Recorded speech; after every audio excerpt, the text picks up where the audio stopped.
YCP fire brand నాయకురాలు మాజీ మంత్రి ఆర్కే రోజా సేఫ్ అయ్యారా?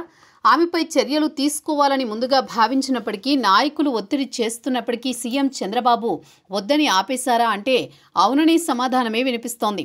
ఇప్పటి వరకు చాలా మంది నాయకులపై కేసులు నమోదయ్యాయి. చాలా మంది జైలుకు కూడా వెళ్లారు. అయితే ఇలా జైలుకు పంపించిన వారి వల్ల ప్రయోజనం నష్టం అనే రెండు కోణాల్లోనూ చంద్రబాబు ఆలోచన చేస్తున్నారు. ప్రస్తుతం జైలుకు వెళ్లిన వారి వల్ల బయట వచ్చిన వారి వల్ల అనుసరించిన విధానాలను కూడా అధ్యయనం చేశారు. ఈ క్రమంలోనే చంద్రబాబు కొత్తగా నమోదు చేసే కేసుల విషయంలో ఆచితూచి వ్యవహరించాలని నిర్ణయించారు.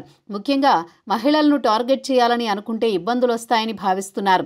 మహిళా పక్షపాత ప్రభుత్వంగా పేరు తెచ్చుకుంటున్న క్రమంలో ఇప్పుడు రోజాపై చర్యలు తీసుకుని జైలుకు పంపించడం వల్ల ప్రయోజనం కన్నా ఇబ్బంది ఎదురయ్యే అవకాశం ఉంటుందని అంచనా వేస్తున్నారు.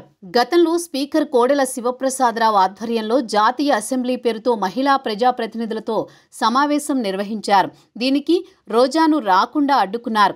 ఇది అప్పట్లో ఆమెకు ప్లస్, ప్రభుత్వానికి మైనస్ అయ్యింది. ఈ పరిణామాలతో ఆమె గ్రాఫ్ పెరిగింది.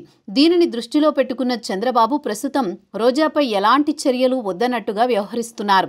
అనవసరంగా ఆమెపై కేసు నమోదు చేసినట్టు అవుతుందని, దీనివల్ల ఎవరికీ ఎలాంటి మేలు జరగదని కూడా భావిస్తున్నారు. రోజా రాష్ట్ర క్రీడా శాఖ మంత్రిగా ఉన్న సమయంలో ఆడుదాం ఆంధ్ర పేరుతో కార్యక్రమాలు నిర్వహించారు. ఈ క్రమంలో యువ క్రీడాకారులను ప్రోత్సహించేందుకు ఆట పరికరాలను పంపిణీ చేశారు. ఈ నేపథ్యంలో నాణ్యత లేని వస్తువులు కొనుగోలు చేసి 1.7 కోట్ల రూపాయలు నష్టం కలిగించారన్నది ఆమెపై ఉన్న అభియోగం. అయితే వాస్తవానికి ఈ కేసు నెత్తిన వేసుకుంటే విమర్శలు తప్ప వచ్చేదేదీ లేదని చంద్రబాబు భావిస్తున్నారు.